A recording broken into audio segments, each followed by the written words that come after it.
A Dose of Tate. And by the way, also I just want to say that I haven't played the ad for it, but we're always looking for new and innovative and electric shows on the network. I have an idea for a dating show again. It came to me the other day, and I'm looking around trying to find preferably a young lady, young black woman to host it. It'll be an on-camera type thing. So it'll have to be someone who's willing to be on camera. So I'm thinking about that. So if you know anyone who's interested, let them know about me. Send them to me or email kwazradio at kwaz.radio@gmail.com to talk about it further. But I think it's a good idea. It's a good idea. So inquire about it. So this video, A Dose of Tate, this prompt, A Dose of Tate, comes with a video. And I'm trying to tee it up without the sound. Sorry. So let me share the screen with you guys. Oh, by the way, I put up a post again. If you know an African spiritualist, someone who you think will be good around these parts, send them my way again. I'm looking for an African spiritualist to work with. All right, so let's check out this video, and on the other side, we'll discuss it. And just look at the world and feel like, kind of like we're in the Matrix, like there's something missing. Do you think that's like the government making those decisions? It's way above them. Like, that's what I mean. Like, who do you think is they? There are people who've been in charge of the world for quite a long time. And people at the bottom just don't seem to get it. They don't seem to wake up. And they don't seem to wake up because the people in charge try very hard to keep them asleep.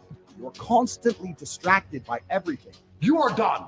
You are now full slave mode. And that's all they want. It's always been the same playbook.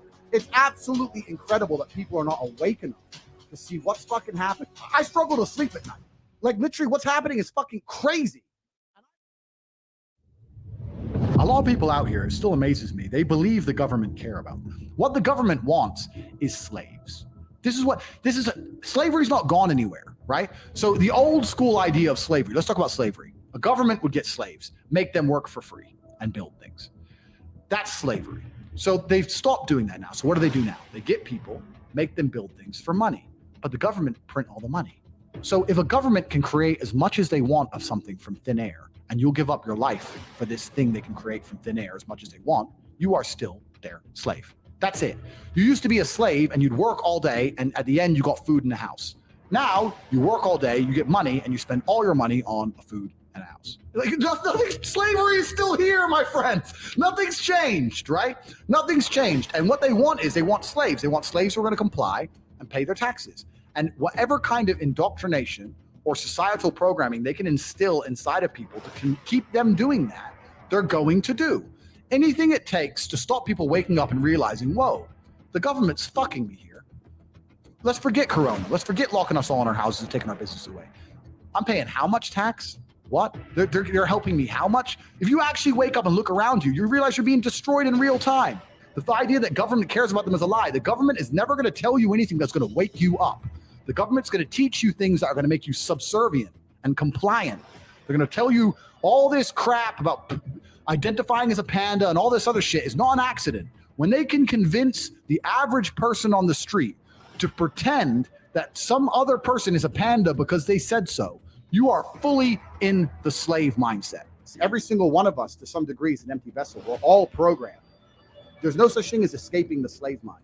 You must just, to some degree, understand who is programming you and understand if you really want those characteristics. Most people are repeating opinions, and I'm saying, where did you get that opinion from? They can't remember where they got it from. They don't know who even told them. They don't know why they so fervently believe in it. They're just told, they're programmed. You need to genuinely analyze your brain, defrag every single opinion you strongly have and identify where it came from and if that person has your best interest at heart. And what they're trying to do, especially with young men, is program them, because we're all empty vessels. And what you have to do as an adult, as a parent, is to program your child stronger than all of society. It's not an easy job, because all of society, from the YouTube videos to the TV shows to the school, every single thing is trying to program them in one direction. You have to combat that, and that's not an easy job. And if you just sit there and get lazy about it, you will fucking lose. When Rome was losing, all they did was have endless circuses to keep you distracted from the losing war.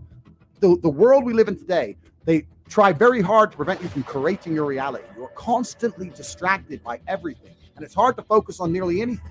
And they do that on purpose, because for you to go stand out in the rain and protest, that takes focus. They want you distracted. They want arguments in the household. They want blacks to hate the whites, Republicans to hate Democrats. They want us to argue with each other, for all of us to hate our neighbor, and us all to be so distracted and selfish and self-absorbed that we can't think beyond ourselves. That's what they're trying to do to us, and it's absolutely and utterly worked.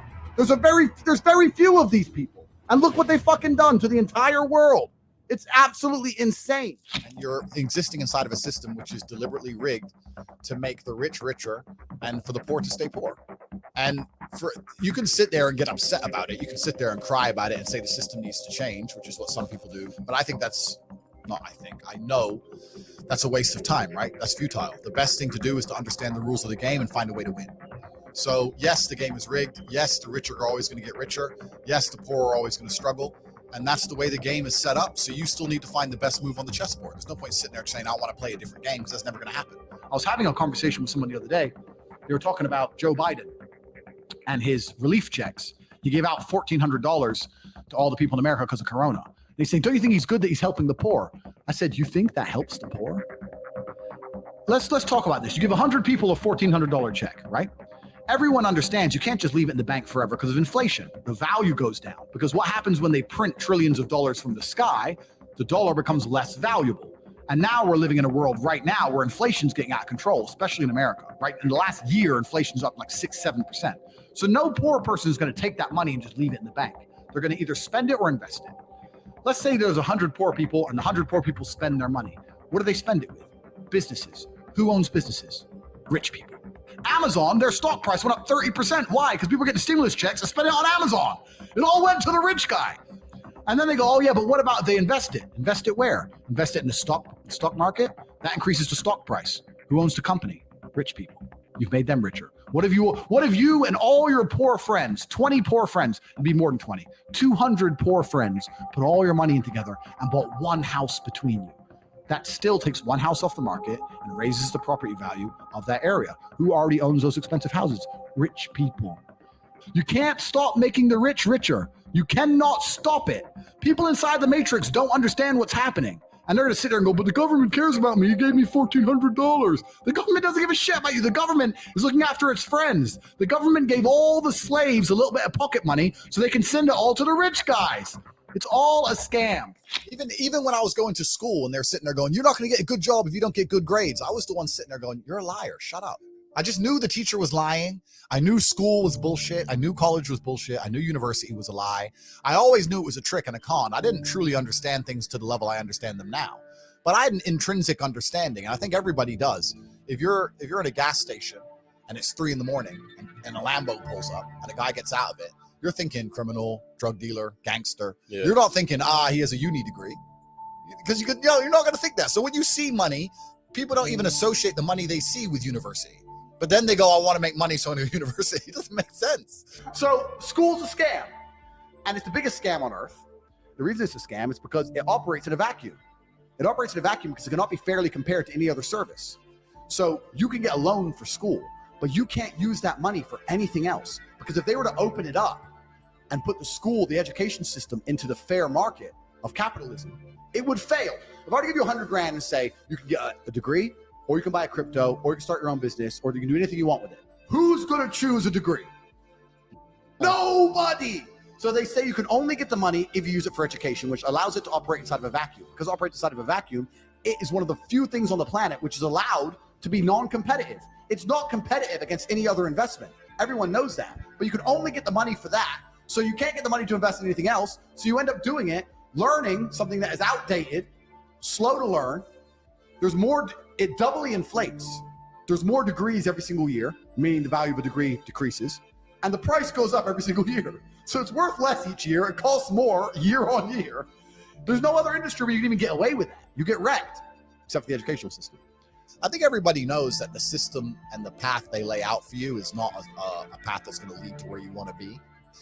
And I didn't know what the other path was, but that intrinsic distrust for the system and that distrust for the things they wanted me to do made me search for other avenues. And then I found them. right? And if you speak to the people who are richest, if you speak to the people you know, this is for everyone at home as well. If you speak to the people you know who have the most money and go up to them and say, hey, what made you rich? None of them say school. It's bullshit, right? So it's all indoctrination. So I knew it was indoctrination, and for that reason, I was always searching. And if you're searching, you're going to find. I think freedom is being destroyed in real time. Even before Corona, freedom is being destroyed. If you look at even very basic things, right? Like freedom of speech. If a man isn't free to say what he thinks in the way he wants to say it, if political correctness or hate speech or whatever, if a man can't even express himself the way he thinks it, is he free? You know? And what they do first is they restrict your speech, because if they restrict your speech, then they can start to restrict your thoughts. If you're not allowed to ever say it, then you're probably not going to think it so often. This is why it's done on purpose.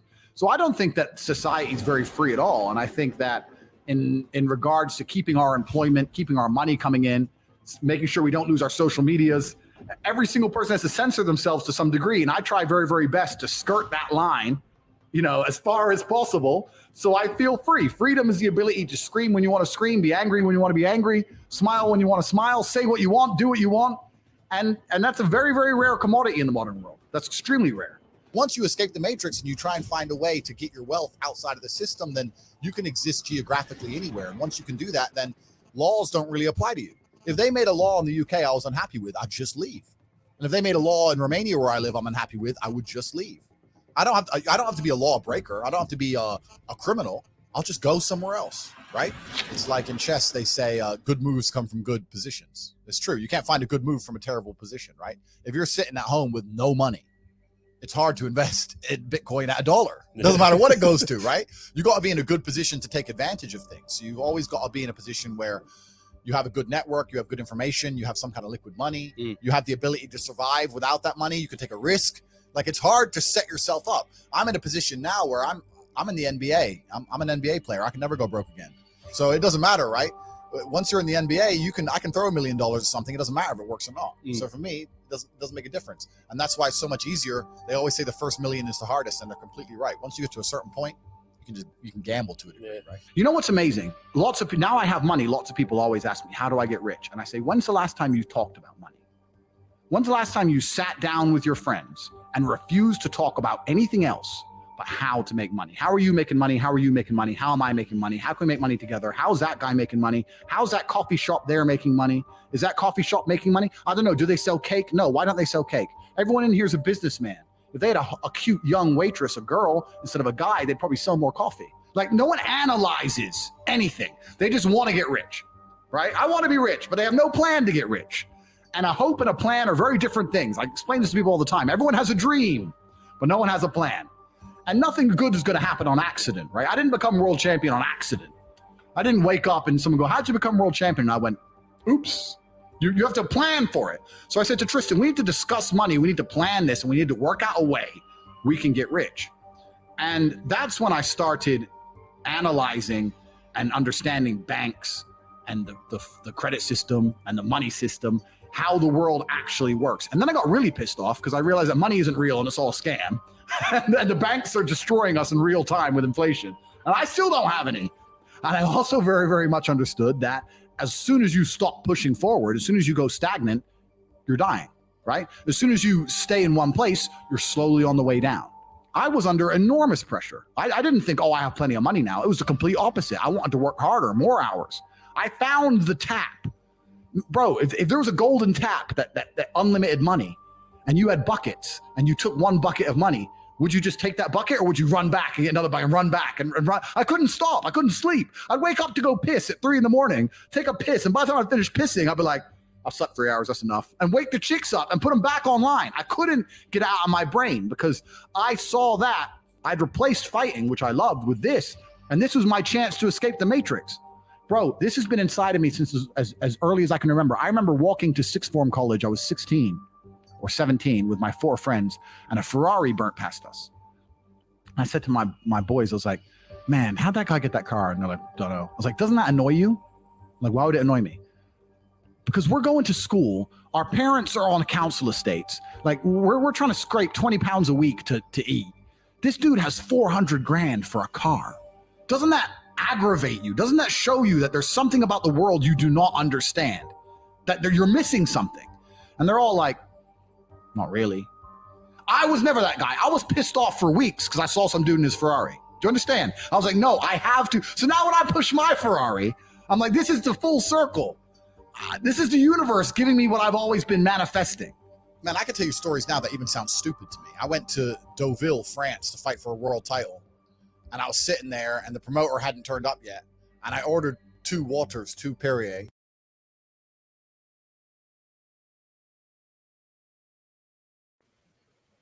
Okay, I don't know what's happening, but And they came and they were, I guess we could stop it there. I'm getting some rumblings in the background here about how long this is going to go on for. I'll tell y'all something. I never much paid him mind. I think he's a dude who was on Fresh and Fit, and I think they banned him from the internet or something like that, or from social media platforms or something. But I never really paid attention to him on the internet. So I didn't know he was some kind of Brit or something like that. So that's interesting to me. Some of the things he said I actually like. I actually would like to see more footage and see where he goes with some of these thoughts. I actually like it a lot. Kevin Conway 42, what are your thoughts on A Dose of Tate? I want to talk about like the beginning, something I picked up, there's people are starting to wake up. There's a change. Like last year, it was like right after that marathon show on with the matron, right, where we were all on. That day I never really slept, and we met at campus that day, but I felt something was off and something was changing. But what I'm seeing is there's like it's like overnight, like these last 2 years, it's been like a total shift in consciousness. Like yesterday I'm at an event, so I'm talking, it's like different races of people, and a lot of them are saying the same thing. It's like, yo, I would point out, because where we are, there was TV, but there was like no sound, and they play in the background. You're seeing the show, then it'll go into politics. The governor race here in New York and the other races, and people are like, yeah, man, I'm getting really sick and tired of these politicians. I've been voting for years. I've been in this party for years, and nothing's been done. So what you're seeing now is things are going to slowly become decentralized. If you look at it from the 90s, was the internet's always been around, I think, from the 60s, but it was mostly used by the military and the different universities for doing research papers or whatever, passing on whatever. Then they built, I said in the 90s, late 80s and 90s, they built Internet 1.0, which was the most basic of the basic. Web, it's just text, and that was about it. Just communication. Then Web 2.0 came around, which is it's still centralized. That was with the platform of all the social media.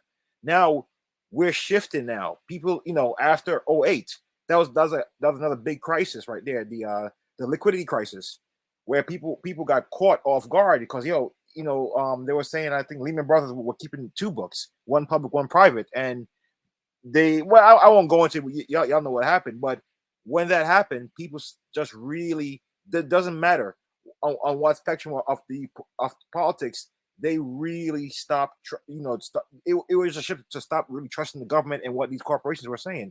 So now they go into Web 3, which will be more, decentralized. You become your own bank. If anything happens to your money, that's on you. But you're in control of it. You really own it, compared to the companies owning it for you, like the middleman.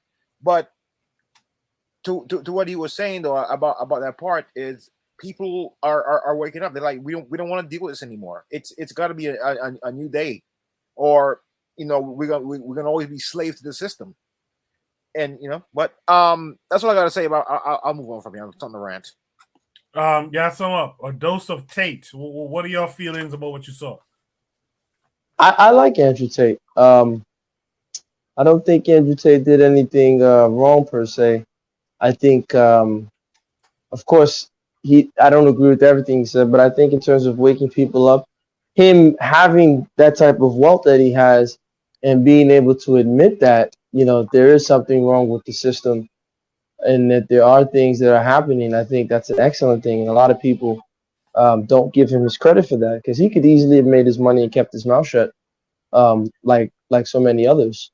but I think he was able to say what it is. And so, yeah, in terms of hustling, he gives one example of how like Muslim families, they all live in one house, kind of like not the Mexico. stereotype some Yeah. Mexicans do over here in the U.S. And black people can take from that, and we can learn how to work together and make money in this system. So I don't see anything wrong per se with what he's saying. I think we need to work together and go at it from a collective perspective. But I think of course they're not gonna like what he's saying, Right. and so I think that's why he was shut down. Yeah, I appreciate that, Gas. In the chat, Marcus McGee is here. He said something that me and Kevin Carre used to talk about during the pandemic.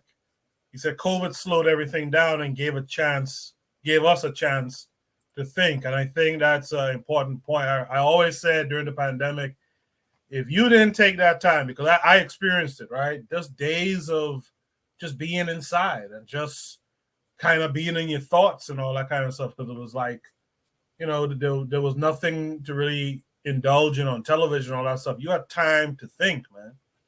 You had time to slow it down and think a little bit. Now, some people will say it was a traumatic experience and all that, so maybe they didn't think as much, but you should have been able to put in some thinking still during that time. So I think that's an interesting thing. From Marcus McGee. But Bakari, what say you to this Andrew Tate? Did you know about him? Do you like him? Do you don't?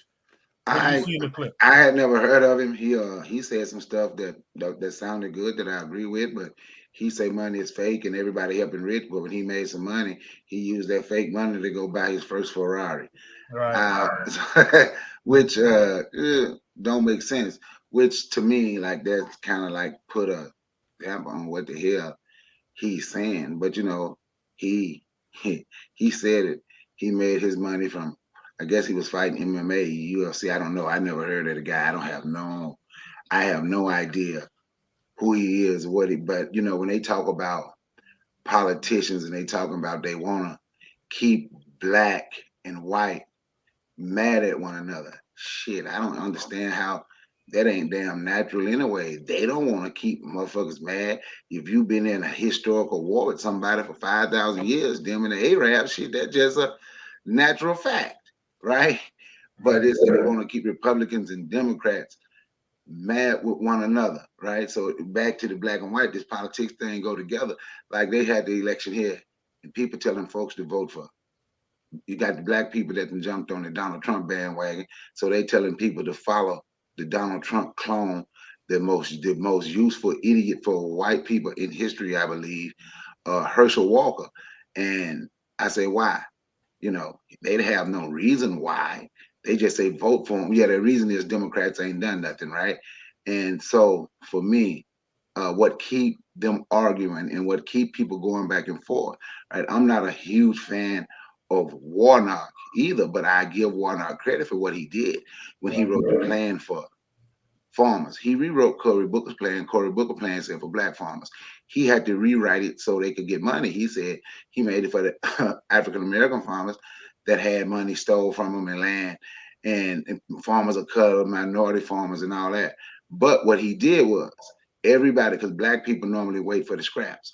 But what he did was could nobody get anything until all black farmers who deserve it get it. I know this because my family was what due to get some money, right? So what happened was all these other farmers. So when he say they make us hate one another, no, all them so-called farmers of color and those other minority farmers and all that got together and sued and is holding it up in court along with Republican backing with those Republicans to make sure if black people gonna get theirs first and everybody have to wait after them, they would rather just hold the money up. So ain't nobody making us hate. They do things to let you know that they don't want you, that they don't like you. So it's not my job to make sure I'm going to go show the world that I like them. That's just my take on it and some of the stuff that he said. I hear the mic. All right, I appreciate that, Bakari. Real Black Gentleman, did I get you on this? No, no. Go ahead. I mean, I didn't. I actually saw this this clip maybe about a month ago. He isn't saying anything new. I mean, if you really think about it, we all know what he's talking about. You know what I'm saying? You know, it's the financials, and I mean, we were property. My people's was capital. Do My you really people's think we all know people's that? was the buck. You know what I'm saying? Like, so I think black people have a natural relationship with money. It's just we can't seem to get ahead of it where we're really like where we're truly speculating in any kind of industry. I mean, you can call it money or I mean, and it's not impossible that black people can't seem to corner a market, but I mean, there's still basics. I mean, he's just trying to say that like, I mean, if you listen to him, he's basically pimping girls, doing like, you know what I'm saying, putting the girls online and doing that. That's what he just said. He said, if you had an unlimited tap, you know, I was waked up at 3 a.m. and like put the girls back online. That's what he said. That's why so that's how he was making his money. He was selling sex. Yep. And so like, well, everyone can't do that, right? So it's like, okay, we see your hustle. Like, you know, I mean, I get it. Like, you know, until I mean, part of it, I mean, it's cool to be, you know, in using the internet as an infrastructure, but again, it's like I hate to be that guy. It's like, you know, we still don't, you know, smelt iron. You know what I'm saying? We don't have raw. We really don't have. Where's the black iron mine?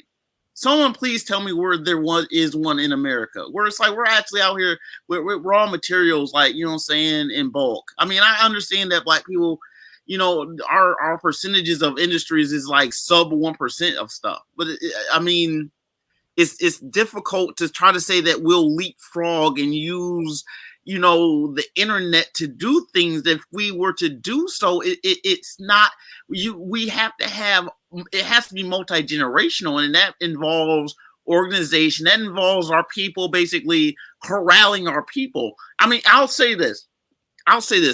To what I understand about the organization video that you had earlier with the Chinese, I have this sense that organization works when the people you're trying to organize don't know that they're being organized. And I think that's a big unspoken thing when we talk about organization, especially when we're talking about socialistic type stuff, because, you know, the people who do this stuff don't let everyone know what they're doing. That's how the revolution even, I mean, that's what Castro wasn't trying to tell everyone his motive. You just have to kind of corral the people and shepherd them. That's the only way that it really works. You just have to use you know, you have to use indirect means. You have to like implode the people, as it were, to get the people to compress until there's a critical mass of people in one place with the same idea. That's the only way, you know, that kind of, as far as like you know, making, you know, beating the system and that we're all in it. I mean, I suppose, you know, if you're in a perspective, like I said, we're all money. So I'm not saying that we can't beat it. But I mean, it really requires all hands on deck. And I mean, if we want to play the, you know, the we're bouncing a ball, you know, bouncing balls in a small room kind of analogy, that's, you know, it's hard to corral us, because as individuals, even each of us in here, we do have our own lives, our own, you know, our own thoughts, and frankly, they're not polarized. I'll say this, you know, when people say things about polarizing ideas, you know, when you polarize light, you make light go in the same direction. So in a way, when people try to use polarization as a pejorative, what they're trying to say is that those are people who try to align people in the same direction. So if someone tells you that you're being polarizing, you should take it as a compliment, because you're actually aligning a lot of people. Just going back to what he's trying to say, yeah, I mean, I hopefully I said what I was trying to say directly, although I said a lot of stuff. It's just it's not going to work if you know what I'm saying. Like, a lot of what he's saying, we should already know. And that you can't really beat the system, so you kind of join it, and the rich only get richer. We kind of know that. It's just, how to do it. We can't kind of play along with it. We do have to kind of get back into like I mean, I hate to say a brick and mortar kind of person. Just some of that's going to have to really happen. You know, there's going to have to be really black people who are really making aluminum, who are really making raw materials, raw stone, raw stuff. If you want to have a farm, why can't we make the implements? Why can't we have it from, you know, supply chain? You got to have the rock, make the rock and the iron. You chop it down, you do all that stuff. And I mean, that's the kind of stuff where I think that's ultimately going to have to work. I'm gonna pass the mic. Yeah. Trey Happy 262 Plus says that's kind of why that other video was important. How do you gain critical mass without providing material services, which would require organization? KW Don 7 and Marcus Garvey's Way provided some more information on this Tate guy. He says Tate was a world champion boxer, but that is not where his wealth comes from. He said, yeah, he's a world champion kickboxer. He says Tate's father is black after Marcus Garvey's Way acts. Isn't Tate a mulatto? So I wasn't sure what he was. Frankly, I kind of thought he was with the English accent, I thought he was a white boy. That goes back to that whole discussion of who's black. Why is the mulatto, ultimately black? That's my issue with that. Marcus McGee says, organize them under a new religion. Brother Bakari in the chat says, I saw a podcast where people was complaining no African-American players in the World Series. Dusty Baker's an African-American manager for the Astros, just won the World Series. Oh, they won, huh? Okay. Dusty Baker's been around for years. Wasn't he like the coach for, I want to say the Cleveland Indians or something back in the day? The Giants, the Cubs. He been to the World Series. It's been elusive, but I like Dusty Baker, and he finally won one. He didn't have no players. We had black players. They got it seemed like they had all the black players from South America on their team, on the Astros team. The manager is also, but the manager is African American. Okay. Yes, Dusty. Yeah. Trigger Happy says that man is majority white. Don't even do it. Yeah. No, apparently his father is half black. Yeah, because to me, the guy is like a white boy, to be honest. Again, especially here in the British accent, to me, he's a white boy. But okay, now we have some further information on him. Let me mix it up a little bit. Buana Goziki, what say you to all this? Yes, sir. So a lot of things, a lot of moving parts here. So I'm going to try to see if I could section the things out. So first, let's deal with the color issue. So Tate's dad was a master chess player. He's a black man. According to FBA, he would be considered to be an FBA person, even though his mother is a white English woman. His dad was a black American man, so according to FBA, he's an FBA man, even though he grew up in England. That's the first thing to deal with. Secondly, I intentionally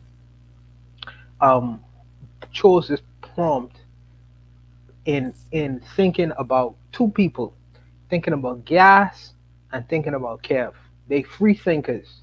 So I know I really was interested to know what their thoughts would be on this particular video, because as free thinkers, I know that this particular prompt would be inclined to more or less be favorable to his opinions. I don't know if they knew about him prior to watching it, but I really had them in mind in choosing this particular prompt, and someone mentioned as the how-tos as far as wealth is concerned. If anyone has any uTorrents, they could download his courses, for free if they want to choose that route. Make sure you use a VPN though. I don't use a VPN. I don't use a VPN, Kev. But if you could download his torrents and really go through his courses to figure out the how-tos. Now, as far as the morality issue, the fact that he may have, use porn or whatever to gather success and all that, whatever, women and things of that nature. That's a matter for the people who want to choose morality issue. As far as capitalism is concerned, that's their issue, and I'm not gonna get into that. But he goes into the detail in explaining the how to's of how he became successful and how you could go about doing kind of same kind of games of becoming financially successful and using the internet and things of that nature. I find him to be a fascinating character. Fascinating character, mainly because of where he comes from, of because his history. Yes, we could talk about races. That's a factor. But in reality, that you can't so easily dismiss some of the things that he was saying, because some of the things that he was saying hold true, and these are the things that he probably would have discovered on the way to achieving the levels of success that he would have achieved. And I personally think that success or financial success, let me put it to that, financial success leaves clues.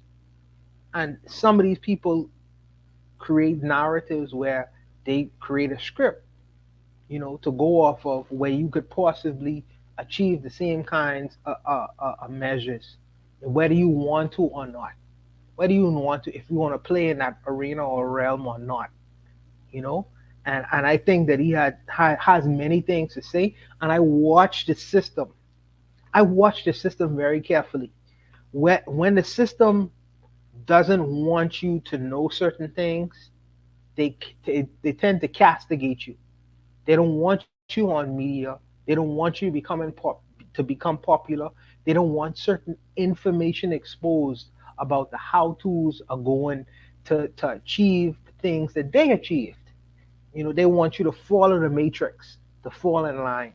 And I find it fascinating that he is so called banned off of social media, because many things that he would have said, it holds true. It holds true. It holds true.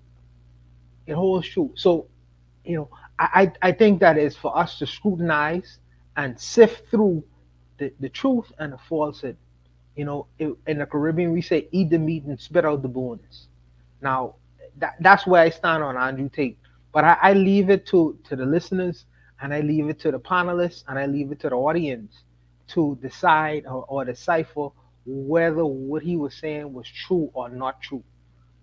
Because I don't want us to get into this paradigm, and I'm a Gaviite, remember that.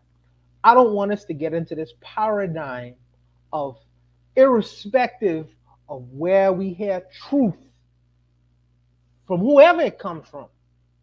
You know what I mean? Either you could take it or you could leave it alone, regardless of where it comes from. Yes, the white man lies.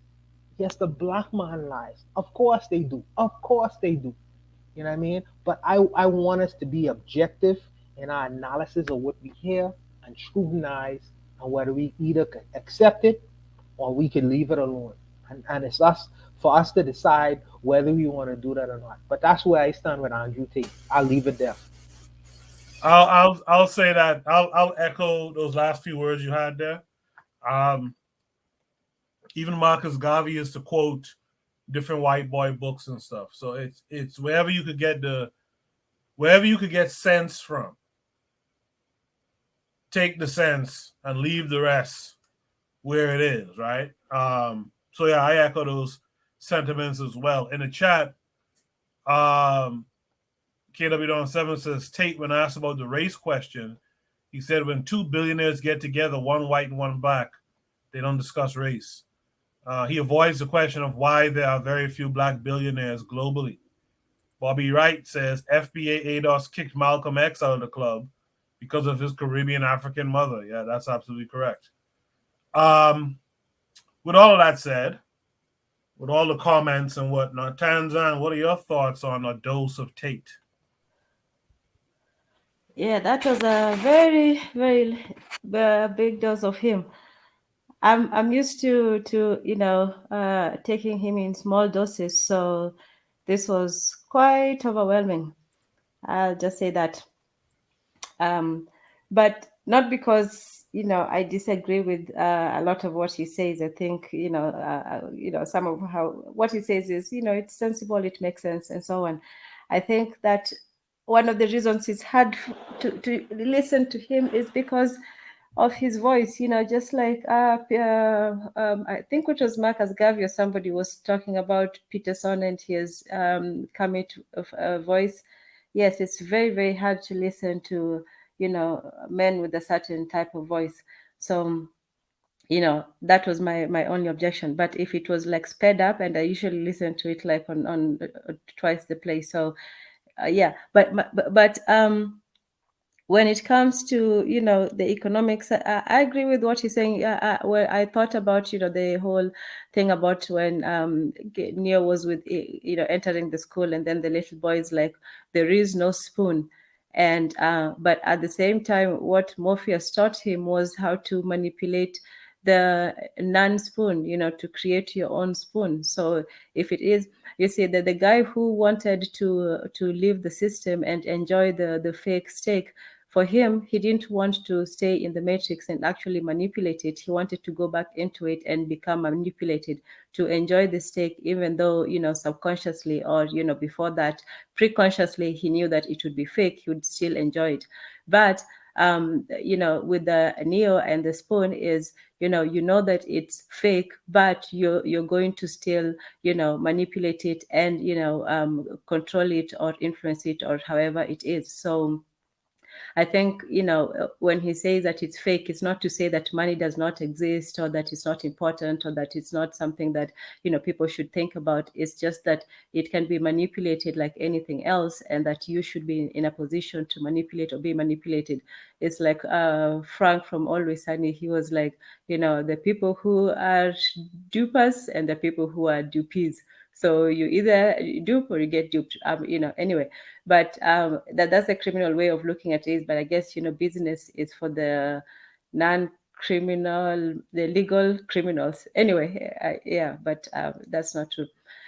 In any case, I agree with a lot of what he says. I still don't know exactly why he got, cancelled. People have said worse things, I think, than he has. So to me, I didn't really know why, because a lot of what he says was also said by, Kevin Samuels, and I think, so many other people. I think maybe it was the way he says things, because he has a very, brash way of saying things, and maybe that's what gets people mad at him. So yeah, but in terms of whether you get the information, it really shouldn't matter, because a lot of the information we get, you're supposed to just ignore all of that and then take what is useful for you, because if you're going to just stick to information that comes from Black people, you're going to be very limited. But yeah. I agree with that, Tan. Does anyone want to have any last words here? Yeah, Yes. can I say something right quick? I'm sorry. Go ahead. I'll go after you, No, man. no, go ahead, brother Bakari. Go ahead. I'll talk Well, I'm after. gonna be honest. I had never heard of this white boy, and if you look him up, just do his Wikipedia page, you can see why he shaved his head to trick you. That dude is white. His dad should have got a DNA test. Just go look at him. Just go look at him with hair on his head. Just go look up his Wikipedia and see him when that dude is white. But anyway, what I want to say. Brother Bakari, he's one of y'all, bro. He's FBA, bro. He's FBA. According to Tariq. I'm not FBA, but why? Tate's website. I was just looking. This is what I want. Tate website offers training courses on accumulating wealth, male-female interaction. According to the website, he also operates a webcam studio using girlfriend as employees. Tate and his brother started a webcam business, employing as many as 75 webcam models to sell fake sob stories. He a scammer to male callers, claiming to have made millions of dollars doing so. Tate stated and admitted that his whole business model was a total scam. I'm just saying what he said. So can you listen to a scammer? If he just claimed he'd have made all these, that's a white boy. You see him, that's a white boy. He's a scammer. Did he say some stuff made sense? A little bit. But when you go to start saying money is fake, but then you're using money to buy Ferraris to do what the people you claim you don't like do. And he's also, if you go look him up, you'll see he's absolutely acquainted with a lot of what is the far right. Those are most of his acquaintances. Is people from the white people from the far right. Paul, Joseph Watkins, those are his acquaintances. That's a white boy. His daddy should have got a Dana. His daddy should have got a Dana. That dude is white. And he's an absolute scammer. Well, So because black people, what's the diner? What's the diner? What's the diner? DNA. Oh no. So black people, before we start listening to these white folks, let's look them up. Let's do him the same way we do Tariq Rashid. A diner. I gotta get that one. A diner. Brother Bakari, Huh? if you heard information from a white person, I'm just curious. If you heard information from a white person that was useful, would you use it? I do it all the time. Yeah. Yeah, I do it. I do it all the time. But him talking real fast and he just said some stuff that didn't sit well with me. I just had to, I'm gonna say this.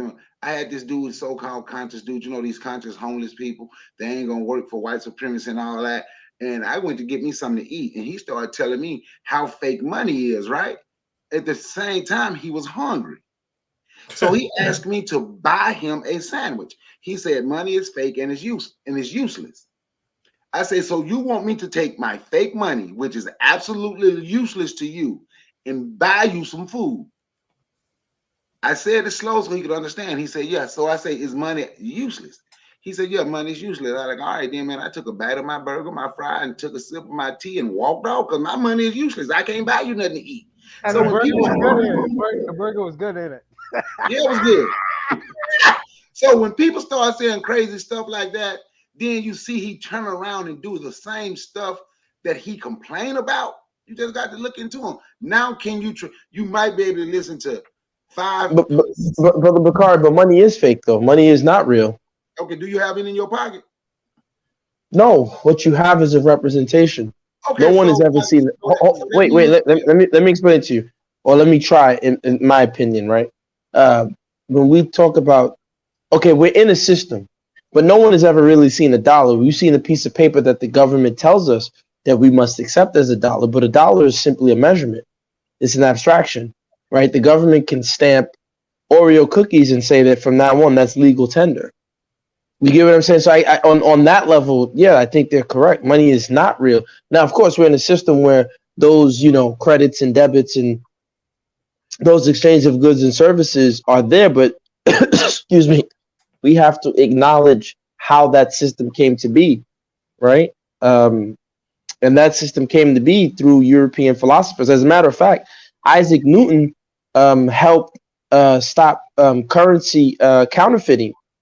That was one of his jobs in the UK, right? They used his genius. So the system that we live in was created in the minds of some of the most dangerous people. So I think they're right when they say that the money is not real. Oh, and I understand what people might say that. And that homeless dude is still hungry, waiting on me to buy him a burger because my money is not real in use. My money is real. I got a $20 bill, two $20 bills sitting up there right now. I don't, for me, I don't get into it. You have a piece of paper that says. Oh, you're right. I got a piece of paper that's green with a 2 and a 0 in it called a $20 bill, and I use it to buy stuff. Yes, sir. It's an agreed upon. It's an agreed upon illusion. If I gave you 3 dinars that Jesus Christ used, 1,000 years ago, you couldn't go to the store and buy anything with those. If I gave you 10,000 shekels from the time of Caesar, you couldn't go into the store and purchase anything, but it's still money. No, it don't. But it's not agreed upon. No, wait, hold on. According to your right, even if I gave you 30,000 bags of silver or 40,000 bags of gold coins, freshly minted, right? You can't go into your grocery store and purchase anything with a piece of gold. What's going to happen is they're going to tell you they need what is the agreed upon currency in the United States. But that gold, those bags of gold, or that old coin that has Caesar's face on it, that's still so-called money. Do you get what I'm trying to say? I see what you're trying to say, but they don't count no more. I ain't using them. I ain't gonna count that as money either. I'm gonna count what we got, and I see it as real because I use it. I understand what people say, but I use it. So it's used for barter. This green paper with 2 and 0 on it, that's this I got. It's used to barter. I'm gonna take my 20 and I'm gonna go get me some collard greens tomorrow and and some pinto beans. And I'm gonna go in there and that's what I'm gonna cook for dinner. And I'm gonna use that. So when they say it's fake, I don't want nothing fake. You understand? So if it's fake, I don't even want it. I understand what people is trying to say, but for me, I'm gonna say for me, it's not fake, and especially here in the United States, because people because they like to say it's Brother Bakari, I think what they're saying is, for me, what I get from it when I hear it is that they have mastered the ability. Because I've watched some of his videos, I've seen his Hustlers University stuff.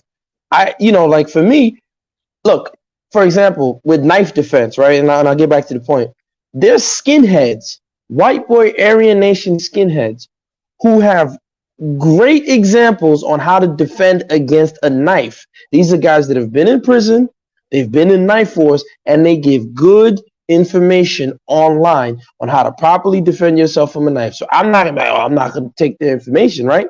But I think what I get from what these people are saying, I think they asked Henry Ford one time when he was in court. I don't know if it's true, but I believe they did. They said, what would happen if you lost all your money tomorrow? He said, I'd make it back in like a year. Because I think what they've mastered is the ability to set up arrangements where they always get access to those debits and credits. I think that's the mastery of the system, right? Like Donald Trump is a perfect example. They say, oh, Donald Trump is a bad businessman. He always went bankrupt. Ha, ha, ha, ha, you stupid. But the truth of the matter is Donald Trump understands the tax system. He understands the IRC, the International Revenue Code, and he understands corporate law says that there's Chapter 7 and Chapter 11 bankruptcy, and then there's Chapter 11 corporate bankruptcy, right? So if I have a corporation, and so that's what he was doing. He would license his name. He turned his name to Trump, right? He marketed his name. He marketed his name Trump. Everybody wants to put Trump on a packet of ketchup, on a steak, on a t-shirt, on top of your building.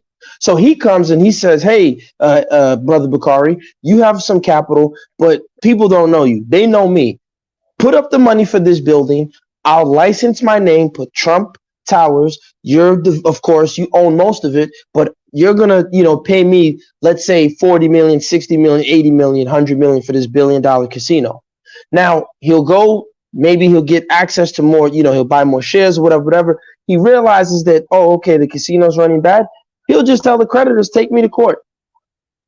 And if the creditors do, he'll file Chapter 11 corporate bankruptcy, restructure the company again. He'll still get paid for his services. So his lifestyle is not gone. So I think when they say money is not real, I think that's what they learn. Like Warren Buffett says him and his dad were on the dining table discussing bank balance sheets at the age of 9. So these people understand something about money that I don't even understand. But I think from what I'm getting from them is that they know how to put themselves in the proper arrangements. They know how to walk into places and structure deals in such a way that they can set up something using arbitrage in some of the most creative ways. They know how to properly wear a suit, instead of going to the traditional bank lender, they'll go to an outside lender and use other people's money, then refinance the loan with the traditional bank loan, right? There's so many creative ways that these people know how to use money that us on the outside, we don't know. So when I hear that money isn't real, obviously you're going to go to the store, you go to Costco, you pay for your stuff. No one's saying that. But I think what I get from is that they understand there's a system and they know how to work that system by structuring themselves and creating avenues for themselves where they can just sign a deal and get access to debits and credits so quickly that us, especially in the Black community, no one teaches us this stuff. We're sitting at home watching Martin, yet right now the Federal Reserve Bank of New York just completed a test run on central bank digital currencies using blockchain. The world is changing right before our eyes. And I'm not talking about us on this panel, but I'm just saying, us Black people, we're still, worried about Kyrie and fairy tales and Kanye and a bunch of fairy tales and books and Glorilla. and nonsense like that. You Yeah, get what I'm saying? Gas yeah. him up. I'll do it easy. I'll do it easy. Wait, Hold on, wait. Bakari. 1 second. I'll give you. I'll do it easy. If I had a bag full of gold coins, and you had a refrigerator full of greens, like you said, are you telling me that you wouldn't give me all of them greens in your refrigerator for a bag full of gold coins? Is that what you're saying? No, I'm telling you that you can't. Bakari. Oh, okay. So you're asking me would I give you the greens for the gold coins? If you had a refrigerator full of of greens, and I had a bag full of gold coins, are you telling me you wouldn't give me all of them greens in your refrigerator for them gold coins? Yes, I'm gonna take the gold coins. Absolutely. Then I'm gonna swap it for the money. I'm gonna trade. Look, man, money real. We use it every day. Hey, gas him up. Oh, Yeah, gas him up. You still there? Yes, sir. I'm still here. Yes, you were speaking about the CBDCs and the blockchain, but that's why they got rid of that woman in the prime minister. She wasn't playing ball with them, and they got rid of her. And that guy Richie Sunak, whatever his name is, Sunak, he's fast tracking that CBDC. You know, there's a book I'm reading right now. Currently, it's called the Truth Machine. You ever heard about it? No. What's it?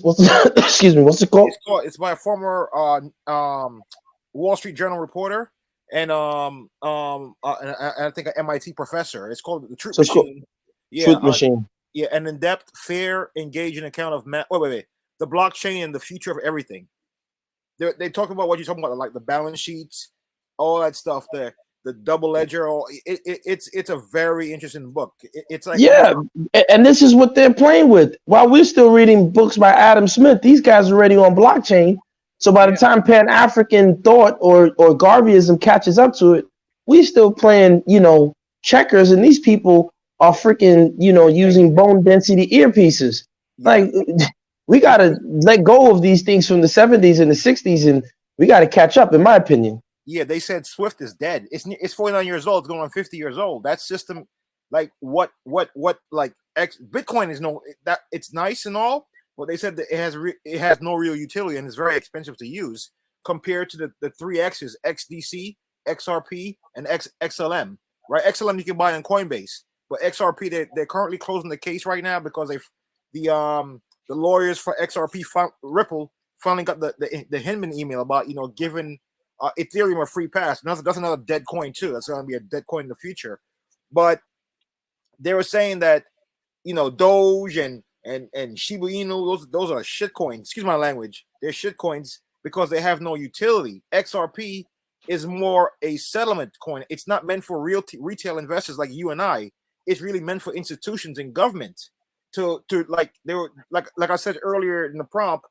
There's going to be just watch after the midterms. There's going to be a massive energy crisis and a massive liquidity crisis. It's going to be worse than 2008, right?